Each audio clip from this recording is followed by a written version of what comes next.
From the art of the deal to keeping it real. Live from the Simply Vegas studios, it's The Power Move with John Gafford. Back again in 2023, boys. Happy New Year. First show of the new year. After a long hiatus, if you will. I mean, long, couple weeks, whatever it was, the holidays. Got kids, you Yeah, you got kids, you got stuff to do. Welcome to The Power Move. My name is John Gafford. I am your host. This is the show where we talk about things that make you better, ways to hopefully help you improve. To my left, as always, we've got the Bulgarian Mongoose. Polo assassin. What's Colt, up, everybody? How are you, buddy? Hopefully the new coach for the Raiders. Hopefully the I new couldn't coach do for the worse. Raiders. You know what? I was in Utah. Some guy came up to ask me for my autograph. I'm like, huh? He thought I was a Miami Dolphin coach. I'm like, yeah, I'd be in Utah during Mike McDaniel? Yeah, You were Mike McDaniel? during NFL season. Yeah, week before the major Just finals. kicking it in Utah to hang out. And across from us always is the counselor, Chris Connel. How are you, sir? Living the dream, gentlemen. Living the dream indeed. Living the dream. You know, man, lots to unpack, lots of stuff going on. Lots going on. You know, I got to tell you what.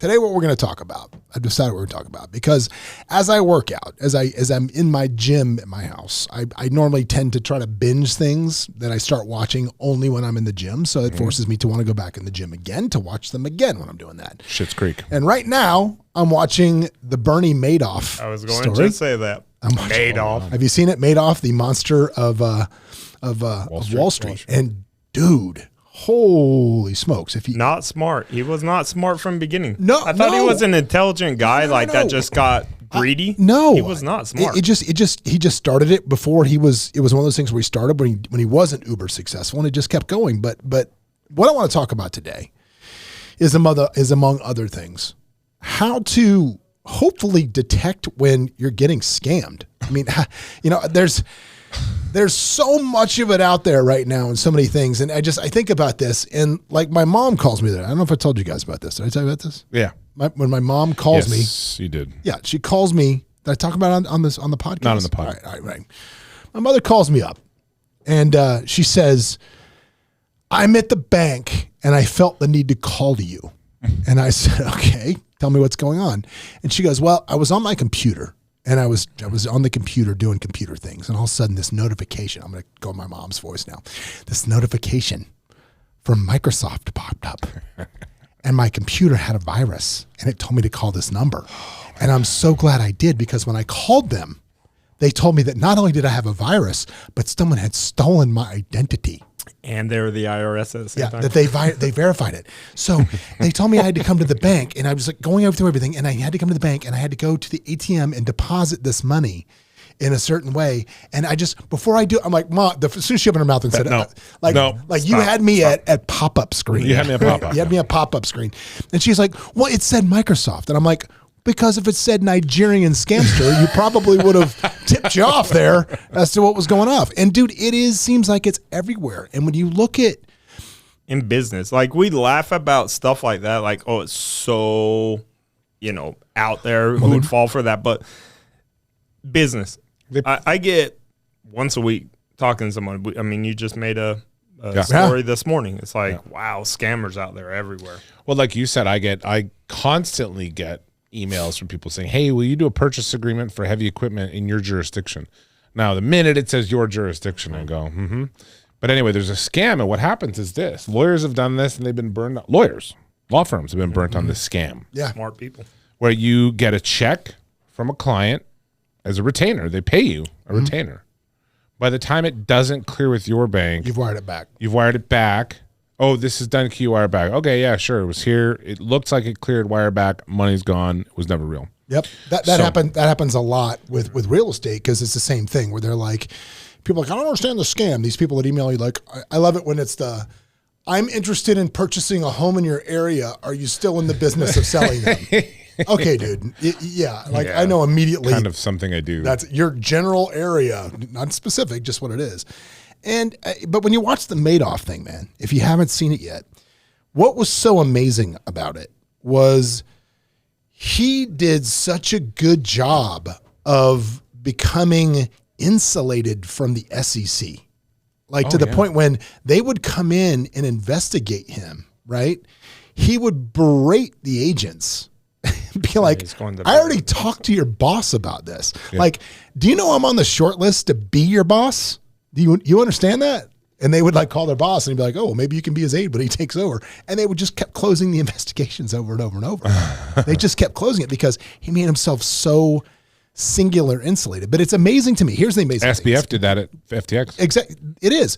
But it amazes me that all of these people that have all the money in the world, and you're talking about every royal family basically across Europe, you're talking about every major money manager across Europe and the United States, they all not just had their clients' money with this cat, they had their own money. Oh, and like, this is the business you're in, and you can't tell that you're looking at a chart that is up and to the right at 45 degrees over 12 years and something's wrong. Yeah, you didn't notice that no one else is doing this? Yeah, that nobody else can do it, and it was crazy to me. There's this guy over, his name is Bill Miller of Legg Mason. He's a legend in the mutual fund space. Mm-hmm. Legend for 20 years. He beat the S&P. 20 years. Mm-hmm. And that's one guy. And I know his name, and he's just a mutual fund manager who lives in Boston at a company called Legg Mason. Mm-hmm. That guy just slightly beat the S&P by like a % or two. Yeah. Barely. I mean, he's the Mike Tomlin of, mutual fund investors. Just always just enough to keep the job. Just enough to earn your MERs, your management expense ratio and fees. So when I see these guys that go, oh, I'm a hedge fund manager. Oh, yeah, we're making 45% a year. Mm-hmm. I immediately go, you don't know what you're talking about. Now, there's a year where a hedge fund manager will make a 45, right? Yeah. But if you tell me you've done this for 5 years. Every single year for 12, 15 years. You are a liar. You are a scam artist. There's no way. 100% of the time, that's true. Yeah. Well, that's what one of their biggest competitors. He goes, recreate what he's doing. Mm-hmm. It's not possible. Like they wouldn't have done it. They have MIT PhD physicists running every single possible permutation. Probably now John's favorite thing on earth, AI. Running. The quant's running it, buddy. Quant's running it. AI running it. These people down to a fraction of, the arbitrages come in, microseconds now where they're taking fractions of a penny just multiple times. These people have this down to a degree where it's no longer art. That part of it's science. Well, speaking of AI, let's talk about that for a minute, because I think that is going to 76ers best point guard ever. I agree. It was AI. There you go. No, we're not a sports show. Again, we're not a sports show. We're not a sports show. No. The greatest thing in the history is now AI. Well, until it turns on us and then we go full Skynet and then we do that. Yeah. But the chatbot AI, if you haven't got on it yet, I'm just addicted to everything AI. I'm using it every day in my business. I use it every day for things, and everybody I show it to is just mind blown within our world. And if you haven't seen it yet, it's the Chat GMT. It just got a these are $27 or $29 billion valuation on investment is what this thing is worth. And essentially, if you don't understand what AI is, or you don't understand what it does, imagine having the entire wealth of human knowledge, which is the entire internet, as your brain. Or Chris. And you can remember everything. So pretty much Chris. And you have that going on in your head, and you can instantly produce stuff. So did you see the guy that? Well, sorry. So I gotta back up a little bit in the story here. I gotta back up because one of my examples is great. So I'm using this to write all of my blog posts. I'm using it to punch up copy that I'm writing, but there's no copy that I don't write. For example, I can go in, as everybody's looking for social media stuff to do, and everybody wants social media content. Like, I don't know what to write. You can just ask this thing to write you either a video script or anything on any topic, and it will spit it out perfectly. You can ask it to write you 20,000 words on anything, it'll spit it out. Now, obviously, as quick as something forces for good come up, there are forces for evil. If you didn't see already over the weekend, some Princeton kid decided to get his ass kicked by every fraternity in the world by creating a program that detects if your homework was written by an AI bot. So sorry, college kids, that's out the window. Yeah, thanks, nerd. But anyway, I'm using it for everything. But just to show you the power, Colt, of what it'll do. So me and Connel. You didn't come, but me and Colin were at a networking event on Thursday. And we went, and it's always an eclectic group. It's my buddy Sean has this group, and it's always super eclectic. It's everybody.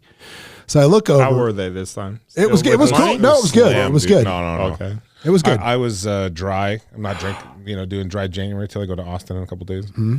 And so just me standing in a bar while people are having I a just good didn't time. know It's if it'd be like three I gotta people go. now because of the way those guys have their money invested. Oh, that I don't think any of those guys are even crypto anymore. But anyway, that aside, is that still their thing? Or Yeah. is it? Well, here's the thing. There's too many people on this now because now it says it's at capacity. I can't even get in to read what it was. But anyway, we're standing at this event, and we're sitting there.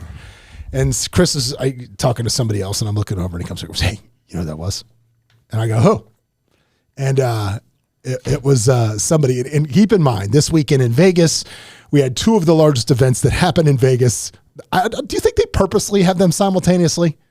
It's got to just be dripping with The answer money. is yes. So yeah, you have CES, which is the Consumer Electronics Show, which is monster. It brings in so much money, and it brings in a highly male demographic. Male demographic. The same kind of nerds busting other people for using AI bots. AI bots, right? Yeah. Brings them in, but it's also got. We also have the AVN Awards, which is the Adult Video Network, network awards, where all the porn stars come in. So as we're Can't sitting at the believe bar, you guys didn't come and support me on my win, but right? Yeah, me either.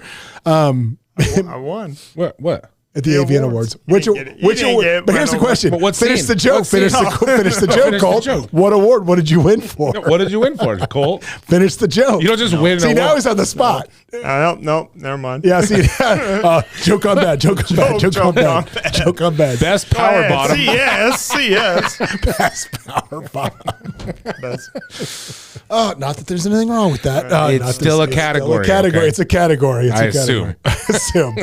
Anyway, so Connell looks over at me and goes, "Do you know who that was we were talking to?" And I go, "No." And he goes, "Sophie D." And I could tell from the name it was obviously a porn star. It's I could very prolific. I could tell. I could tell. How do you know who that is? Hang on. So I'm 15 like, million followers. hang on, It's so like, I'm like, I don't know how have- you don't know. I'm who like, that I is. have no idea who this person is, right? And I didn't. I had no clue who they were.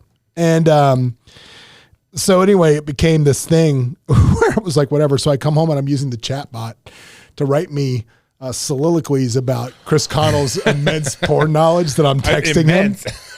Like, I feel attacked It was right now. no, it was hilarious. So I'm using it and I'm like write it like a Shakespearean sonnet.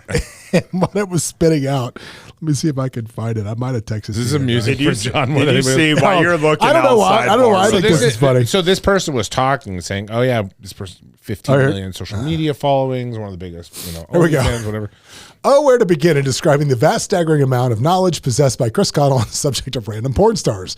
His mind is a veritable treasure trove of information on these lascivious Lotharios. I don't know why they're Lotharios. Each Those are one for more men. obscure and obscurely learned about than the last. Chris could discourse at length on the favorite sexual proclivities of any number of X-rated actresses, reciting their filmographies with ease and aplomb of a bard recounting ancient legends. So Truly, his encyclopedic knowledge of all things pornographic is a sight to behold and wonder. How many And I'm giggling. sentences did you put in to Oh, get I just that? put No, I just wrote It me a sounded like paragraph. that kid who got a thesaurus. Yeah, And it just is. put You know, everything just started- together. I just said then I said write it like Dr. Seuss, and I didn't say just that one. I That didn't was see that hilarious. one, yeah. That was hilarious. But yeah, I mean, literally, this will do anything. Well, did you see the The pimp goes limp. did you see the company that's trying to get somebody to give them $1 million to let them have a Somebody defend them case. in court. AI defend them in court. Yep. Oh, I the saw that. at the Supreme Court level. But Because I guess they did it once for a DUI, and they're like, "Well, that's not hard." But here's the thing. I mean- is that you have the wealth of knowledge if it can disseminate what's being said.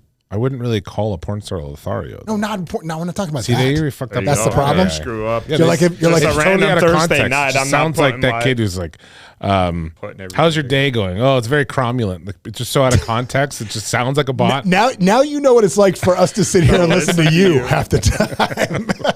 But we can't. We don't know if you're saying it right or not. yeah, we just nod. But when you know you're that's it. saying it wrong, it's a different dynamic. I think you should just start doing that just to screw with But us. and see what it's happens. funny though that I was sitting there kind of shocked that John didn't know. First off, in my defense, that person, I've seen in multiple social media pictures with people, including my neighbor. Okay, got it. So I'm like aware of who that is. I'm like, Got it. that's because it's very distinct. Don't look. Got it. stop trying to dig No. yourself out of the hole. John, but pull to her up. me- Let's look at her. Just no Instagram where Oh, no, it's nice. and I told him. face. I want to see a face. No, I told him. I said I pulled her up, and I pulled her up, and I didn't go deep in the catalog, but I perused the top of the hits, and I was like, I've never seen this person. I don't know this person. John's like, oh, I already follow her. I'm already subscribed to her. Yeah. OnlyFans. So anyway, detecting fraud. But here's the thing. Here's the thing. Even now, you look at it this way, and we all get these messages, and you're already getting them. Right. And you get the, hey, is this Bill? Hey, is this Mike? Which within in our text message group, we take great pride in screwing with the bots to the point when the human today. gets on. Yeah, it was That was solid. a good It one. was solid. That was a great one today. But yeah, when you get on there, but how many people don't? And as this stuff gets smarter and smarter and smarter, I'm going to have to like put a beeper on my mom's ankle to keep her from going to the bank. Hey, No, it's scary because, we're fooling their money. Yeah. I mean, we get it to us so many times and we laugh because we go off on it and we make it a fun thing, right? But it's working. If it's getting hit that many times, it's working. Have you ever right? watched Scammer Payback? This guy named Pierogi. Is this the guy that takes over that their the- computers Yeah. at call centers and Yeah. then Yeah. wipes them Yes, out? I got Yeah, it. Scammer Awesome. Payback, Pierogi. I love watching his show. Yeah, 'cause that's he's- great. You know, it's not like that. It doesn't. But they've taken some of these buildings down with it, and with the help of Mark Rober from the engineer guy, the NASA scientist who has the fart bomb that he does. I love the him. yeah. glitter bomb. I love the glitter bomb. So Mark Rober and them, they've all linked up together, and they've shut some of these call centers down by infiltrating them. I love that. Awesome. Yeah, so they people are aware of them. They prey on old people who don't know any better, who just want to do the right thing. But I would say it's not there's a whole old person department here. But Right. the old people want to do the right thing. They follow agree. rules. You know? I agree. I think if you're an old person, right, you just got to question everything and don't always, Call somebody. call somebody. reinforce You it. got to call somebody. But I think there's so many people that get scammed out of money. Look at the Madoff people. They weren't old people. These are some of the smartest money managers in the world. So I think for me, the step one is never make any type of a financial decision or do anything that involves money when you are in any type of a bad place. I think if you are in a desperation spot, Oh yes. I think your lens is probably not objective enough to make decisions with your last. It's like in poker, right? You go on tilt. You go on. Yeah. You lose a couple hands. You go on tilt. You start throwing them all in on nothing. chasing, yeah. Right? You're chasing it, and I think a lot of people do that too, and they lose money. And I think that's what you see, like especially in like the real estate space, right? There's always people that want to raise money and they're fundraising, and the deals aren't real, and the paperwork's not good, and they end up losing money. Because I can tell you the biggest problem in real estate investing, right? When you deal with, and it's everywhere now, and it's crazy when you see how many people are in the real estate investment space that are not licensed, are not governed by anybody, will tell you anything. And quite frankly, a lot of the people that I meet or have been around or exposed to in the real estate investment arena, all right, are people that are not highly educated. We've talked about this. Yeah, they are blunt instruments that are like, if I go door to door on 250 of these empty houses, I will find one and skip trace somebody that'll sell it to me at 60% of market value. And then they go out and then they try to raise money to do the deal. And I'm in groups where it's all day long. People looking for, hey, I'm looking for a partner. I'm still looking for a lender, looking for a lender, looking for a lender. I have the deal. I'm looking for a lender, looking for partners.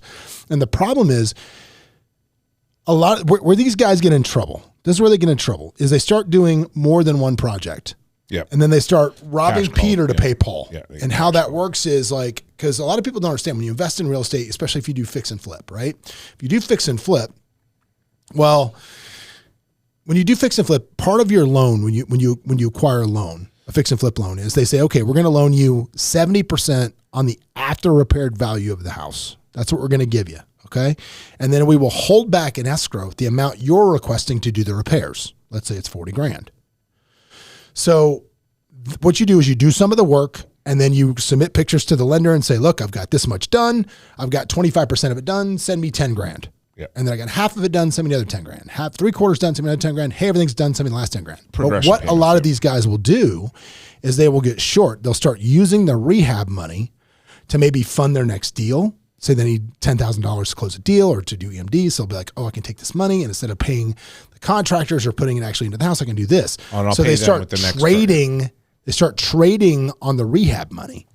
And that's where you see guys just get absolutely smoked. Now, if you're somebody that is invested in one of these deals and that's happening, you have a real problem because they could potentially run out of money just like Madoff. I mean, it's essentially kind of a Ponzi scheme when they're doing that. Because essentially, it's over leveraged. Well, it's not over leveraged, but when you sign the agreement with those lenders, you're saying, I will use these funds for this property. You're not supposed to use them for other things. Now, they have no idea once they send you the check if you pay your contractor or what you do with that money. Yeah. But when you start bouncing that money around, it creates the need to all of a sudden you're like, oh shit, I'm short. Sure. So the only way I can get good with this is to buy another property with another paper chase rehab deal. Yeah. The only thing about that's different is a guy in the investment space says, I'm returning 35% a year. You know, like on the fix and flip, people over leverage themselves by taking on too much, right? Yeah. They get too in deep. That's why most new businesses fail. They're too successful too quickly, and that creates a cash flow issue. So they don't have the cash to pay for replacement inventory, for example, right? So they have all these orders. So it's always important to have a credit facility that you can work with, you know, in the event that happens, right? For the positive reasons. People don't. They come in undercapitalized, and they don't understand. And like John's saying, they just see this money as theirs, whether or not it is matured yet, whether or not they're entitled to it yet. Right? There's a lot of money I have in my bank account as a lawyer and trust. It's not my money, right? A third of it might be. Right. Yeah. But I haven't earned it yet until they get their 2/3 or whatever. Right. So that's not my money. I've never once looked at my trust account and went, look at all this money I have in my account one day. Right. Yeah, money is mine when it hits operating. The problem is people go and buy Rolex with that money. It's right. crazy. It's not that they're funding it into another thing to make it right. They're buying a car, they're buying Rolexes, they're buying whatever.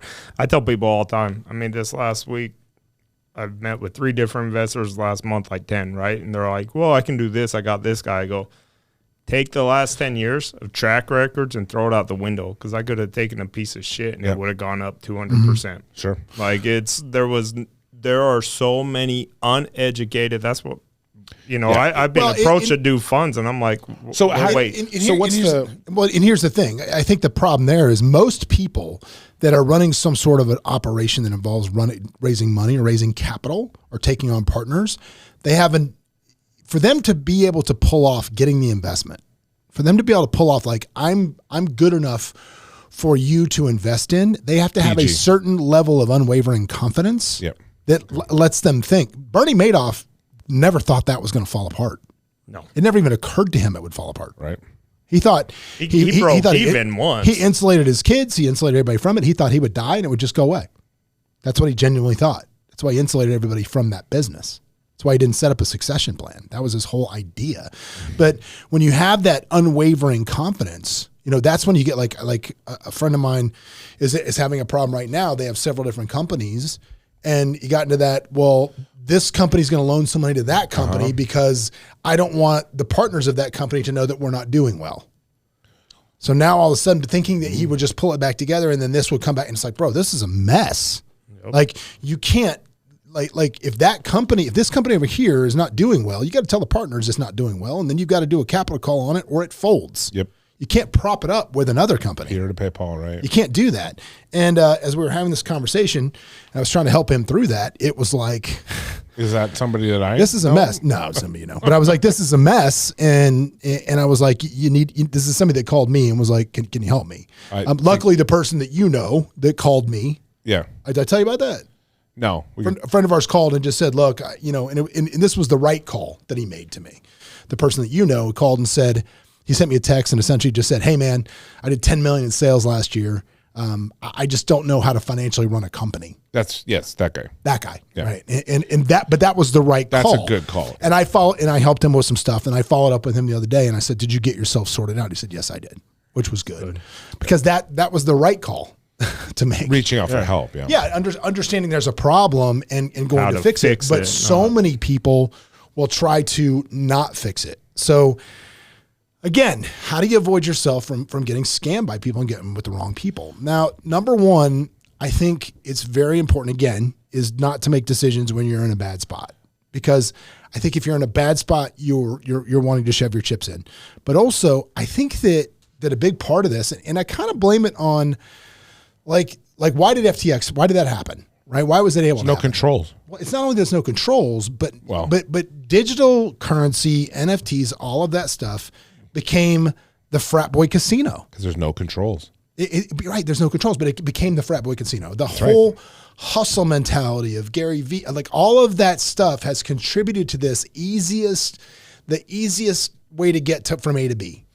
I'm not somebody, so we've talked a lot, and I know all three of us in the room probably have a different opinion about this. Mm-hmm. I have a strong opinion that if I was going to bet on horses, I would bet on the horse that had an MBA versus the guy who's like, I went to Hustler University. You know, like to me, and it's because there's like a certain level of risk management that comes with certain traditional paths. Mm-hmm. Like, do you know what I'm saying? I'm not denigrating people that there's a lot of people we know and we've talked about that pulled themselves up and they have a high school education, but they're really smart and they're good with people and they make amazing realtors because they really care and they grind it out and they really do all that good stuff, right? Those people we hold up to high esteem because you didn't have to follow a traditional path, right? Yeah. But then there's the guy who goes, well, that guy didn't follow a traditional path, so I'm going to kind of mimic what I've seen other people do, but I have no substance. I have no moral compass. That's like the Norm Macdonald, like there's the one old guy that smokes and he's the reason why you can still smoke. Yeah, but I know it kills you from cancer, but what about old man McDermott there? He's been smoking for 72 years and he's fine. He's fine. So therefore, that's the everybody else. Yeah. So people do that. They what do they call that? They affirm the antecedent or whatever with they have this confirmation bias, and it's like you see guys on social media, I won't say names, but they're they're out there and that they're working very hard and they have unwavering belief in themselves and they're good realtors, right? Yeah. But then there's these other people that are clueless. They don't go home and read books on stuff. They don't know their trade, they don't know their craft, and they're kind of lazy. They want easy money. Yeah, it's because I think that's become the culture. And that's just why there's so much fraud going out there right now. It's the easiest, which is crazy. Everybody wants something so quick. So I think you got to ask yourself when you look at an opportunity, what are the controls? What are the controls to this? Who's controlling the money? If anybody tells you anything's guaranteed, run from that. Who is controlling the money? It's easy. I don't like that phrase either. It's easy.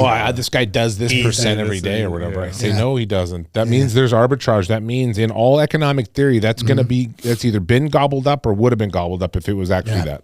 The only easy one is if you're insider trading. Well, that's right. Right. Like if you're selling pictures of your feet. Or stuff, shit like that, or you're a drug dealer, or sticking a gun in someone's ribs. It's not risk adjusted zero. No, and you're nobody special, right? No, I mean, unless you're like a multi-billionaire, and they're like, hey, you're in that. You've got enough clout that you guys can pull markets. Yes, the average and above, the people making multiple millions, you're not that special. You're 100% right. You're not that special. Too good to be true. And Warren Buffett gets pipes. With private investment opportunities in public entities. So so GE will go to Warren Buffett and be like, hey, we're gonna create this new preferred, we're gonna carve it out. It's a guaranteed 8% for you because we need this for this project. We go to Warren, we get this done. We're a public entity, but we can bypass SEC offerings with his pipe or whatever because he's so accredited. So. He's there. I would say also another thing that I'm gonna warn you of, and this is personal experience, because the worst smoked I ever got on investing in something I shouldn't have done. This is why it happened. Was beware the dog and pony show. So I'm going to tell you, beware the bright lights and the flashy things. Monorail. Beware, dude. I got the biggest financial hit I ever took was a result of one 2-day trip when somebody I knew said, hey, why don't you go with me on this trip? Where are we going? Well, we're going to this property's being auctioned off in Sun Valley. And I got this deal where we're going to put money down on it to bid, and then I'm going to help my buddy who runs the auction thing, whatever it was. So, all right. So he goes, yeah, we're going to go. We're going to take a plane. And this was not the plane that I ended up buying later, several years later. This is several years before. And then he said, we're going to take a plane. Because we have a plane we're going to take.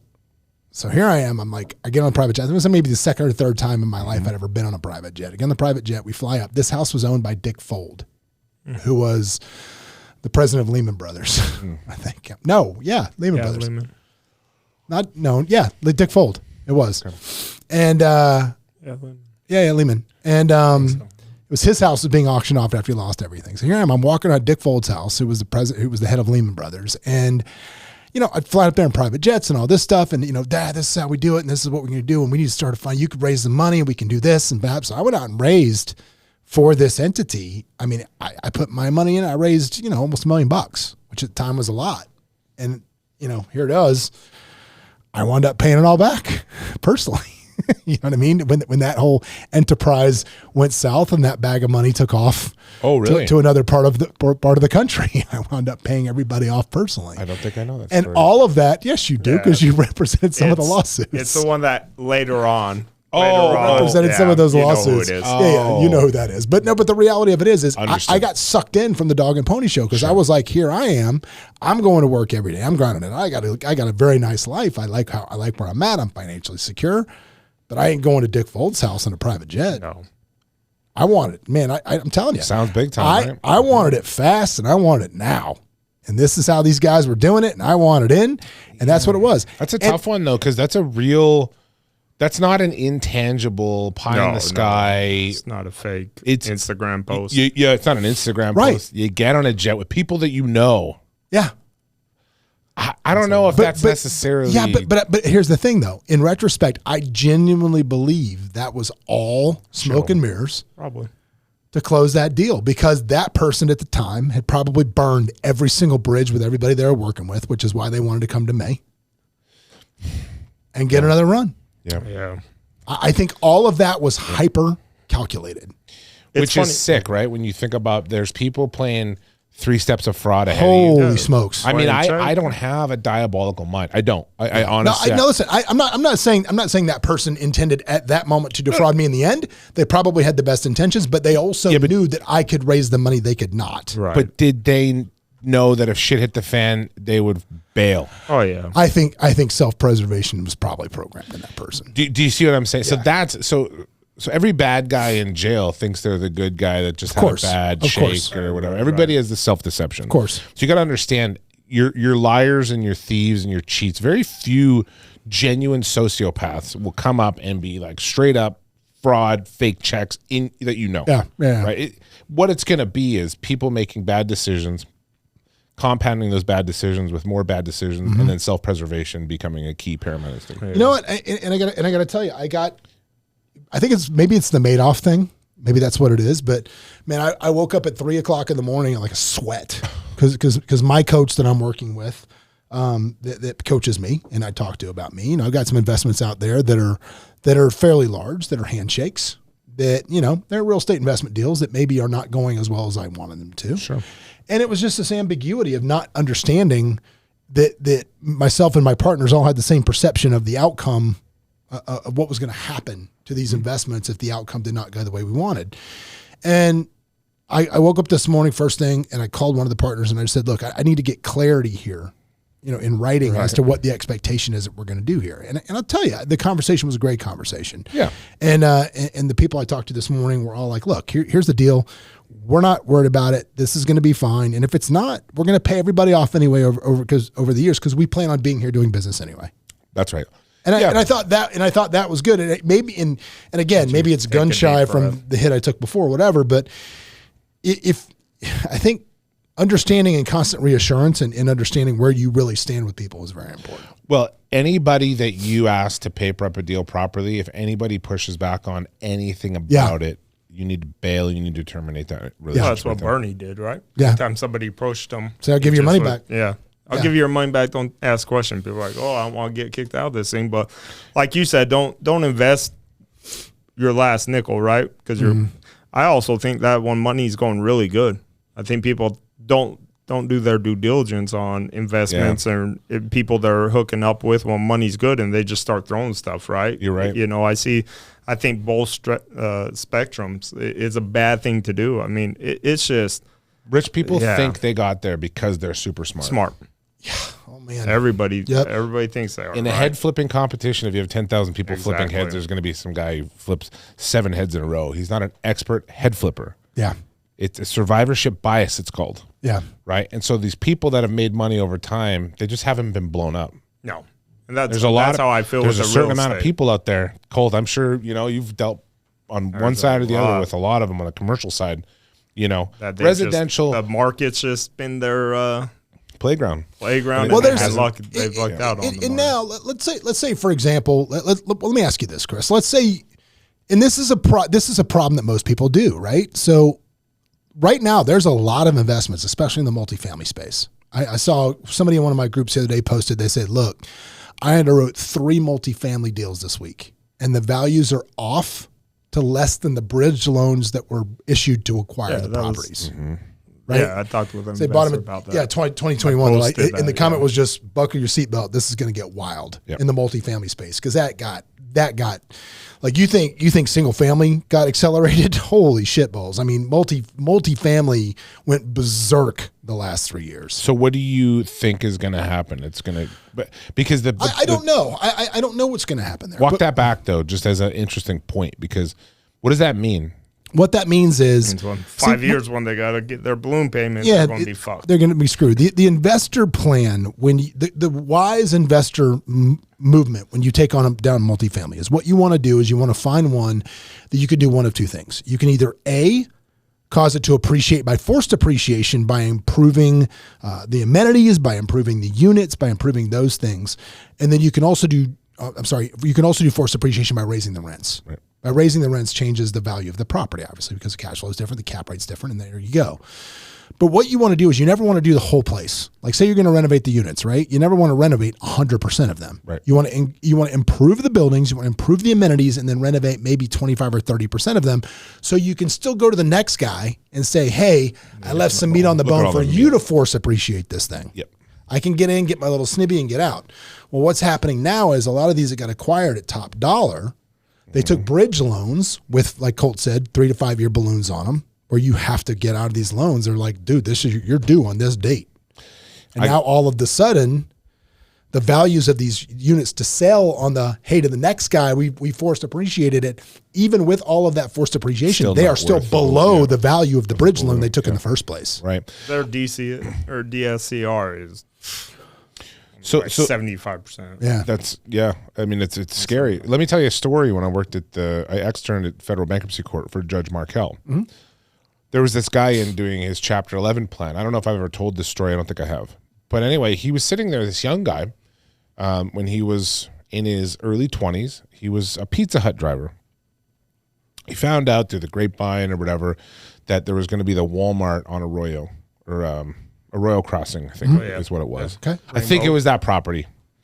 So he found out that there was going to be a Walmart there, somewhere over there, right? I don't know if he's in the Pizza Hut kitchen and here's some guys talking about this Walmart going in, whatever.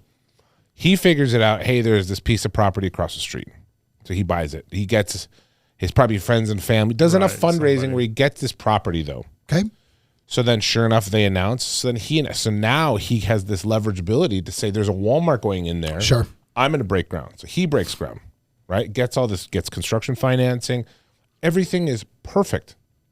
They you go to do this, that. The timing, I can't remember, but this was around 2010. Okay. So I don't know when this project started, 2008 maybe. Anyway, he gets everything teed up. This building is 97% fully leased out at above market rents. Kid crushed it. Home run. Yeah. Right. We're in Chapter 11 court though. Why? Because his construction loan came due. And there was nowhere else to find. And there's no one to pay. Yeah. Couldn't get perm financing. 2008, 2009, 2010. There was no perm credit markets financing. were dead. Yeah. Toast. So it was literally in the bowels, right? That 2010 point where there was no money. Anything.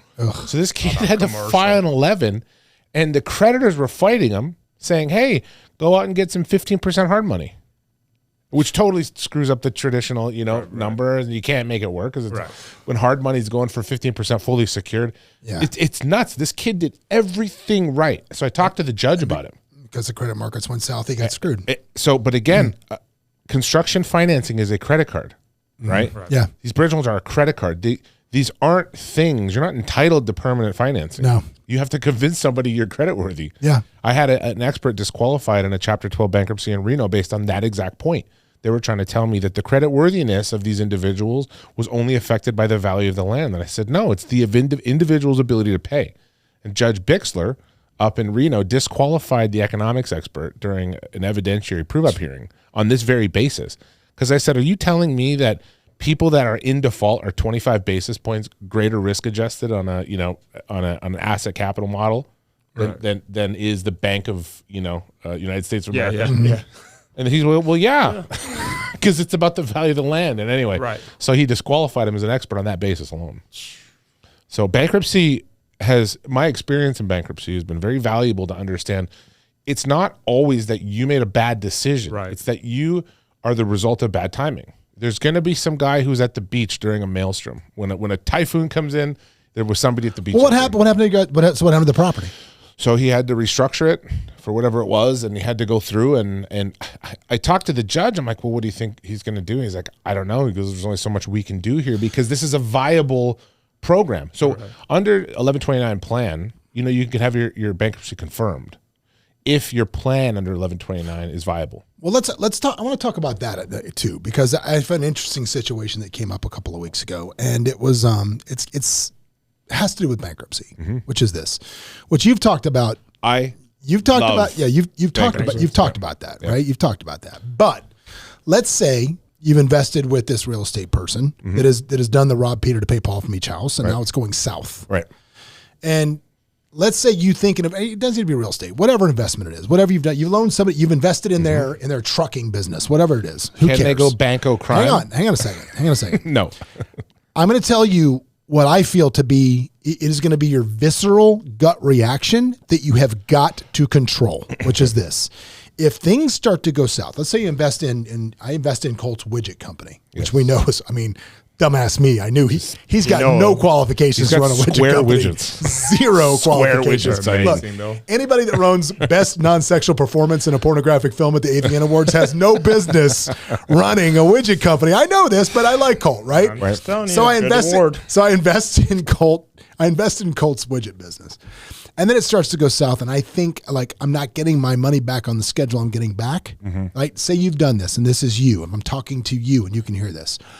I think the worst thing you can do is start blazing Colt. Everything in your body is going to be like, you mother trucker, where's my money? You sold this. You were supposed to do that, blah, blah, and start recanting everything they were supposed to do.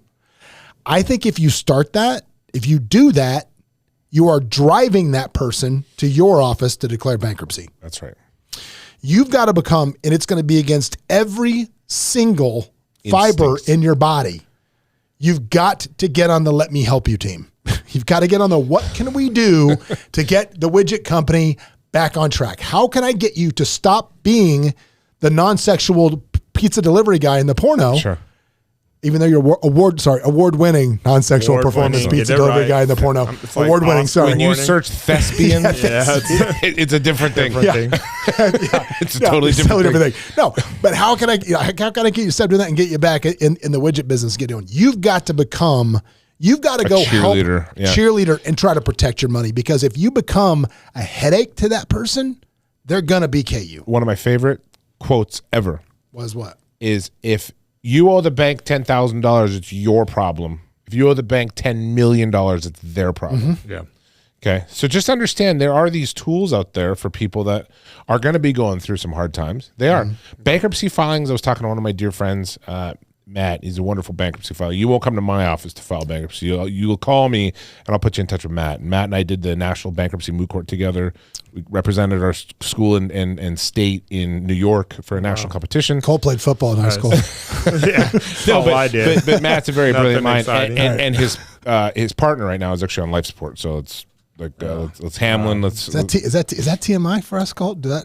No. It's one of those things. Tell your friends you love them. Yeah. Tell your friends you love them. Tell your business partners you love them. Have a succession plan for your business. All right, there you go. Yeah. But at the end of the day, what's going to happen is you come to the office and we tell you, hey, look, this is a business decision to make. Right. Yeah. John lent Colt $1 million for this widget business.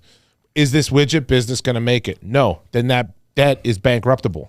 Right. Okay. Yeah. Because if you want this widget business to go on, he needs to either work with you, take a haircut, restructure, do whatever. But you have to. So there's powers of the bankruptcy court to do that on purpose. Now, You think he would have at least had a widget booth at the AVN trade show? Man, That's CES. candy to a baby. Yeah. So you could have had the widget booth was the CES. Spent $200,000 on the booth. All right, okay. But here's the other thing though too. Don't think that you can go out and do something illegal and have it ratified by the court. No, you cannot. You cannot. You can't. You can plan for bankruptcy, by the way. I don't want to make this a bankruptcy thing, but it's something important to understand because this will be coming up for a lot of people. Under 507 and 508, they'll look back at what are called preferential transfers. One is unlimited, actually, if it's been done for the purpose of fraud, right? And then one is within the last 90 days or presumptively fraudulently transferred, okay? So what that is they can claw that back. And when you have a situation, right, where you file a bankruptcy, there's a state, all this stuff gets created. If you've done something that's illegal, right, the people who you've done it to can file what's called an adversarial proceeding, which is a lawsuit in the bankruptcy court. So there are ways of recapturing things if people have actually committed fraud. Now, the problem is, as John pointed out, John very aptly pointed out, he goes, I don't think the guy, and maybe we don't want to air this in case it becomes evidence one day. No. I don't think he intentionally at the time of the airplane. Yes, I think there became a very specific plan later on down the line. That's a very good point to think about, right? It's in order to commit fraud, to be guilty of fraud. Fraud is a specific type of thing in crime. Right. There's possibly carrying 3 times damages, et cetera. In order to be guilty of fraud, you had to have fraudulent intent at the time it was done. Yeah. Okay. Can't just be like John and I were trying to do this thing. Let me ask you this. If I have a contract with you that says you cannot touch your left foot. Yeah. You are well aware of that contract. You sign that contract. You will never touch your left foot. And you touch your left foot. Yep. Did you not willfully understand that you were breaking the contract? Yeah, but your example is particularly it needs to be beefed up because it's a foot. No. I mean, look, I know I went deep with the whole non-pornographic backstory on that. You raise another good point, though. And with you, I just go with the foot. But you raise another good point. There's a huge difference. You drained me today, Colt. All the good stuff went at you. No, you have to do something that's actually a crime in and of itself. So don't commit this crime, and I say, okay, and then I commit the crime. Okay. Because don't take your money because everybody, here's another thing people don't understand, that in business, you're protected legally by a thing called the business judgment rule. Mm. So if John and I are, let's say we take over Colt's widget company, he goes and pursues his thespian dreams, his dreams of being a true thespian, not just a pizza boy. He goes on traveling, Hamlet show or whatever. So John and I take over the widget business. He takes it over as a creditor. You walk away, in lieu of having him execute on your personal guarantees. I know you're serious, and I'm smiling over here because now I'm thinking, Mike Tyson had his one-man show, right? Yeah, I'm thinking, God, I could have a one-man show on. I saw Chaz He's breaking up the band, right? See, you're breaking up the band right here in front of us. I saw Colt's Chaz trying to go solo right now. He's already planting out the record. Chaz Palminteri's one-man rendition of a Bronx Tale is phenomenal, by the way, just as an aside. But at the end of the day, John and I go do this widget company, and John goes, Chris, you're such a good actual widget master. I'm going to let you do this. And I say, you know what we should do, John? We should take these widgets, and our operating agreement says I'm legally allowed to do whatever I want in this LLC. Mm-hmm. So I say, I'm going to sell all the widget stuff, and I'm going to start making banners for Colt's one-man show. Right, and that tanks obviously because nobody wants to go see the one-man show. So the business fails. Underestimating the public. Give the people what they want, Chris. But if it fails and I'm the manager, right, so you can't sue me. Can we stop for a second? I feel like we're about to make a couple $1 million. No. What is tanking? Is that not breaking even? Is that no? I tank. I literally go to smattering a few people in the audience. No, let's say it's Yvette who's there reluctantly. No, she would be the one that wouldn't come. Yeah, she's not. You got that wrong. So I'm a good friend of his, so I would be there supporting him with the banner that I paid print. We bought this new printing material. We bought this whole new print shop. It goes. So you're saying you went full Miramax production marketing on this, and then it just did not work. Okay, take it to zero because you're all in on Colt. You can't sue me. See, you should appreciate that. No, I appreciate. So you can't sue me though under the business judgment rule because I can articulate. Say I thought we had a really good opportunity here. Yeah. And I took a shot and we failed. You can't say this guy got me in on these widgets and then he started doing this. He brought out new Coke instead of Coke Zero. You can't sue the executives of Coke for new Coke. You can't. You're allowed to make bad business decisions without it creating liability. So it's called the business judgment rule. But you could have in your partnership agreement, you can't spend X. Like That's right. all mine is like anything over $5,000, you have to have approval. Right? That comes down to controls. Controls. Yeah, exactly. Controls. I think the last thing I want to talk about when it comes to this is if you get in a bad spot with an investment somewhere or somebody else, the one thing you can't do is you cannot perpetuate the bad idea or the bad position to somebody else to save your own skin. And what I mean by that, I got a call from somebody a couple of weeks ago, and they said, "Hey, I need some advice." And I said, "Sure." And I was having this conversation. They said, "I'm in this investment. I don't think it's going to go well. We did a bridge or a gap loan for this deal. It's taken forever. I got the money. It's some of my money and some of my friend's money. My friend is freaking out. They're every day freaking out. So I got this other guy that I know that has a ton of money that he would literally could just take out my position right now. What would you do?" And I said, "Do you think the situation is going to get any better?" And they said, "Probably not." And I said, "So you'd basically be burning his money to protect yours." And they were like, "Yeah, I kind of would be doing that." And I said, "Then you can't do it.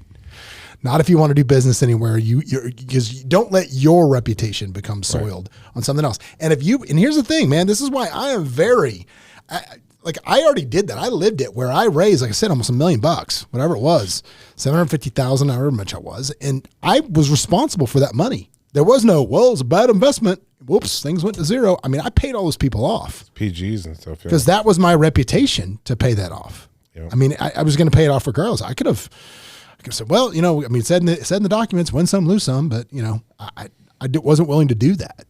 And that's what goes back to doing your due diligence. Why are you selling me off your stake, right? Like I saw somebody the other day. That's the Forex trading mentality.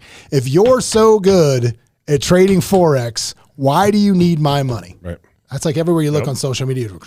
Like we get spammed at Simply Vegas constantly over I gave all my money to Molly Wilson, the Forex trader, and she turns it back. It's like reviews, comments, everything, and it's dreadful. Well, think about this too.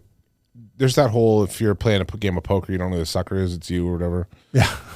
If you're the guy if this guy's like, hey, let me teach you how to make you all this money, right? And it's for some of these things. Now, again, I don't want to be little coaching. I don't want to be little mentorship because to some people it's valuable to do.